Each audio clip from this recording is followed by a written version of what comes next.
देखिए, what are second class bricks? Second class bricks are, देखिए first class brick और second class bricks के first class bricks जो है इनके बारे में मैंने डिटेल्स में बताया। अभी सेकेंड क्लास ब्रिक्स क्या है? Second class brickses are suppose to have the same requirement as the first class bricks. सिर्फ ये नहीं होना चाहिए, इतना चीज़ें नहीं होना चाहिए। क्या क्या चीज़ें हैं?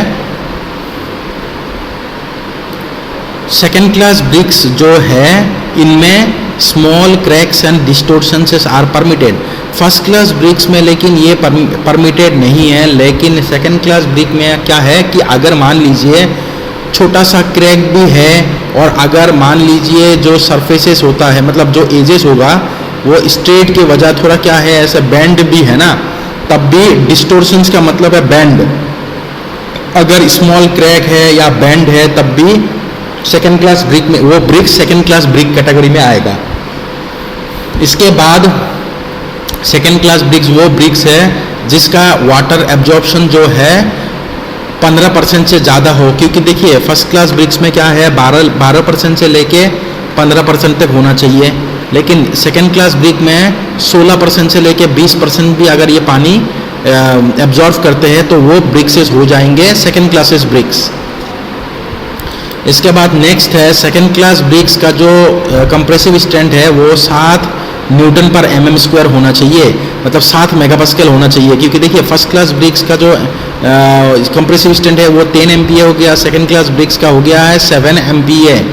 ठीक है, तो 7 MPa होगा, मतलब 7 से ज़्यादा जिसका नहीं है तो वो ब्रिक्सेस, मतलब ये हम लोग बात कर सकते हैं कि मिनिमम 7 MPa होना चाहिए। 7 से लेके 9.9 तक, 10 से कम नहीं होना चाहिए। 9.999 जो भी है वह उतना तक जितने भी ब्रिक्स मिलेगा between 7 to 10 those brickses are second class BRICS.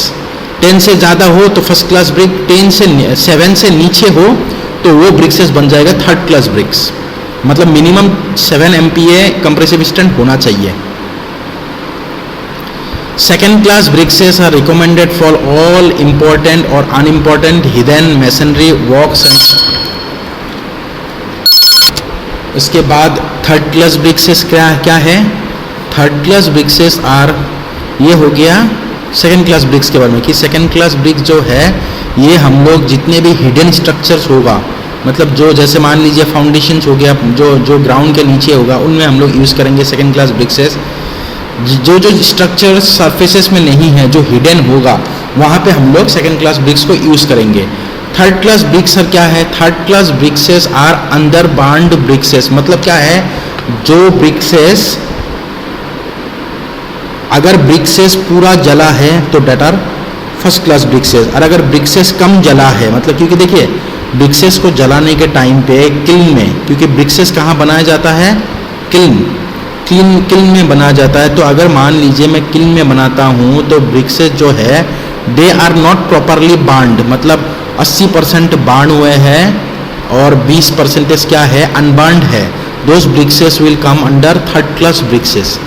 This brickses are soft, light colour producing a dull sound. जो भी थर्ड क्लास ब्रिक्सेस है वो कम जला है। दूसरा चीज़ है थर्ड क्लास ब्रिक्सेस सॉफ्ट होना चाहिए, और ये जब दो ब्रिक में स्ट्राइक करूँगा तो रिंगिंग साउंड नहीं आता है, इसमें आएगा डल साउंड। ठीक है, डल साउंड आएगा।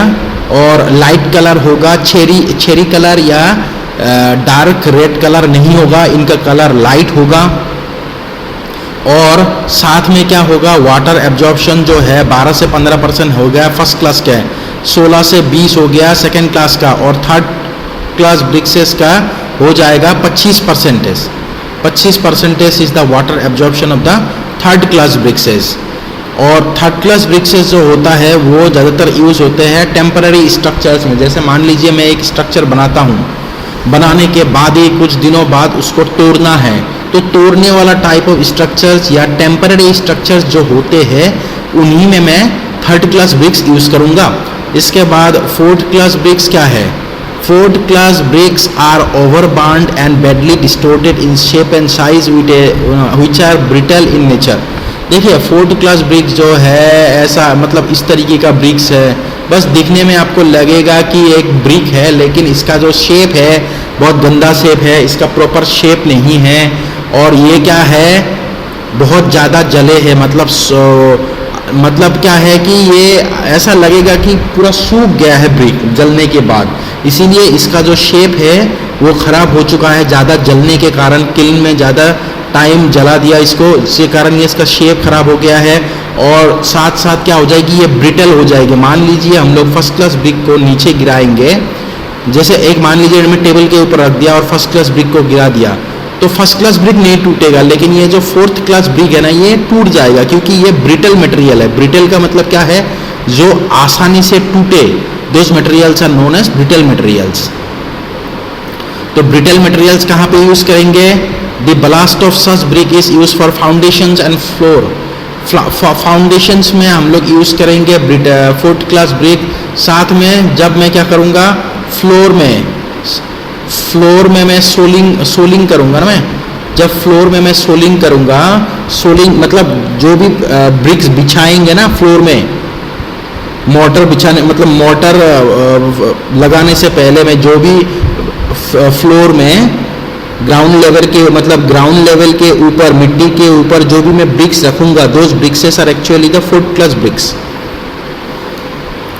ठीक है, तो इस तरीके से ये first class, second class, third class and fourth class brick को डिफरेंशिएट किया जाता है।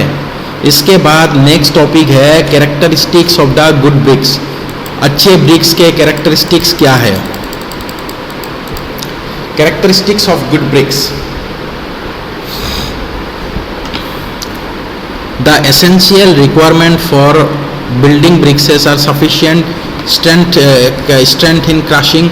जो अच्छे ब्रिक्स होते हैं उनका अच्छा कैरेक्टरिस्टिक ये है कि इनका जो स्ट्रेंथ इन क्रशिंग मतलब कंप्रेसिव स्ट्रेंथ जो है वो ज़्यादा होना चाहिए, उनका जो शेप है रेगुलर होना चाहिए, और बाकी वो दिखने में अच्छा होना चाहिए, प्लीजिंग अपीयरेंस होना चाहिए।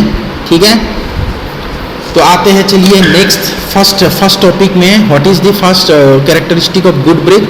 First one is shape and size. The first class brick should have a uniform size and uniform plane. First class brick का साइज अच्छा होना चाहिए, रेक्टेंगुलर सरफेसेस होना चाहिए with parallel sides and sharp edges. जो भी प्रॉपर्टी फर्स्ट क्लास ब्रिक में होगा वही प्रॉपर्टी अच्छा ब्रिक का होना चाहिए। फिर कलर में क्या होगा, the colour of the brick should be uniform deep red और चेरी रेड।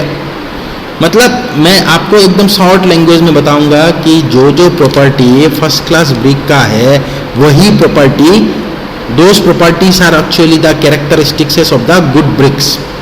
ठीक है, तो कलर इसका अच्छा होना चाहिए, मतलब अच्छा इन द सेंस जो ब्रिक का कलर है वही होना चाहिए, मतलब डीप रेड होना चाहिए, चेरी रेड होना चाहिए। ठीक है, ब्रिक्स का लाइट कलर होना नहीं चाहिए, क्योंकि अगर मान लीजिए लाइट कलर होगा it means that those brickses are not properly bound नहीं किया गया है, इसीलिए लाइट कलर है। फिर उसके बाद texture and compactness, the surface should not be too smooth to cause slippery of mortar. Bricks का जो सरफेस होगा वो ऐसा होना चाहिए कि ज़्यादा स्मूथ नहीं होना चाहिए, क्योंकि अगर मान लीजिए ब्रिक का सरफेस जो है वो स्मूथ होगा तो इसके ऊपर जो मोर्टर हम लोग बिछाएंगे, मोर्टर प्लेस करेंगे, वो मोर्टर लगेगा ही नहीं। अब मैं कुछ स्टूडेंट्स को ये पूछूंगा कि मोर्टर और कंक्रीट में क्या डिफरेंस है, क्योंकि किसी किसी को पता होंगे, किसी किसी को नहीं। देखिए, मोर्टर का मतलब हो गया है आपका, मोर्टर का मतलब है